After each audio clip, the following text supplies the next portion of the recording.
À titre personnel, cela m'a vraiment fait chaud au cœur. Depuis le 7e siècle, époque où les textes bouddhistes furent traduits pour la première fois du sanskrit en tibétain, nous les Tibétains avons admiré l'Inde en tant que la terre des nobles. Notre tradition bouddhiste, que nous chérissons tant, est venue d'Inde. Notre écriture a été inventée au 7e siècle en prenant pour modèle le Devanagari indien. Notre philosophie, notre psychologie, notre logique et notre cosmologie sont des dons de l'université indienne de Nalanda. Notre science des astres et notre système calendaire ont été profondément enrichis par le tantra de Kalachakra indien. Notre médecine et sa pratique ont été influencées par l'Ayurveda. Alors quand j'ai trouvé l'Inde en tant que deuxième maison, cela m'a solidement ancrée. J'ai passé la plus grande partie de ma vie en Inde et je me décris parfois comme un fils de l'Inde. Mon esprit s'est nourri de la riche tradition philosophique indienne, tandis que mon corps s'alimentait de riz indien et de dal. Quand je me déplaçais à l'étranger, je déclarais souvent que j'étais le messager des deux grands cadeaux que l'Inde a fait à l'humanité, le pluralisme religieux et l'enseignement de l'ahimsa, le principe de non-violence. Depuis 1950, j'ai connu plus de 7 décennies d'engagement avec la République populaire de Chine. Pendant cette longue période, nous avons vécu au moins 5 ères différentes dans la gouvernance de ce pays. Tout d'abord, sous le président Mao, l'idéologie était prépondérante dans un environnement de soulèvement social permanent qui a culminé par la désastreuse révolution culturelle. Des millions de personnes sont mortes et bien davantage ont énormément souffert.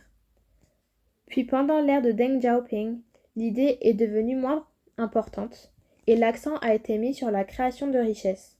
En effet, Deng est devenu célèbre grâce à son slogan « Il est glorieux de s'enrichir ». Ensuite est venu l'âge de Jiang Zemin, durant lequel la qualité du membre du Parti communiste s'est étendue jusqu'à englober d'autres secteurs de la société chinoise sous le slogan « Trois représentations ». Puis la période de Hu Jintao et de son slogan « Société socialiste harmonieuse » ou du moins en surface, l'objectif était de réduire les inégalités de richesse croissantes qui s'étaient développées depuis l'époque de Deng. Aujourd'hui, la Chine est dirigée par Xi Jinping, qui a proclamé le slogan « Une nouvelle ère de socialisme à caractéristiques chinoises ». Si l'on en juge par la dernière décennie du mandat de Xi, en matière de liberté individuelle et de vie quotidienne, la Chine semble revenir aux politiques d'oppression de l'époque de Mao. Mais qui sont aujourd'hui mises en œuvre grâce aux technologies dernier cri de surveillance et de contrôle. Ce que l'on voit en Chine, c'est essentiellement du capitalisme de marché lié à une obsession léniniste de contrôle étatique. Cela constitue un paradoxe fondamental et profondément instable, car le capitalisme a un besoin vital de déverrouiller l'économie, ce qui oblige en fin de compte à déverrouiller la société, tandis que l'obsession du parti pour tout contrôler à tous les niveaux requiert de la verrouiller. Les forces de ces deux pôles tirent dans des directions opposées. La question est combien de temps cela peut-il durer ? Même au cours d'une période d'environ 75 ans, il y a eu d'énormes changements dissimulés derrière la continuité apparente d'un seul parti communiste au pouvoir. Plus spécifiquement entre les ères de Mao et de Deng, l'évolution a été fondamentale et d'une rapidité stupéfiante. Ceux qui sont assez vieux pour se souvenir de la guerre froide se rappelleront peut-être à quel point l'Union soviétique semblait stable et durable. Mais quand le changement est arrivé, il l'a fait extraordinairement vite et d'une façon que très peu de criminologues avaient anticipé. Une chose est sûre, aucun régime totalitaire, qu'il soit dirigé par un individu ou par un parti, ne peut durer éternellement, parce qu'il maltraite les personnes mêmes qu'il prétend représenter, et que l'aspiration à la liberté est une force puissante dans la nature humaine, qui plus est la nature même de leur gouvernement, paranoïaque, soupçonneux et craignant les citoyens ordinaires, confère au régime totalitaire une instabilité inhérente.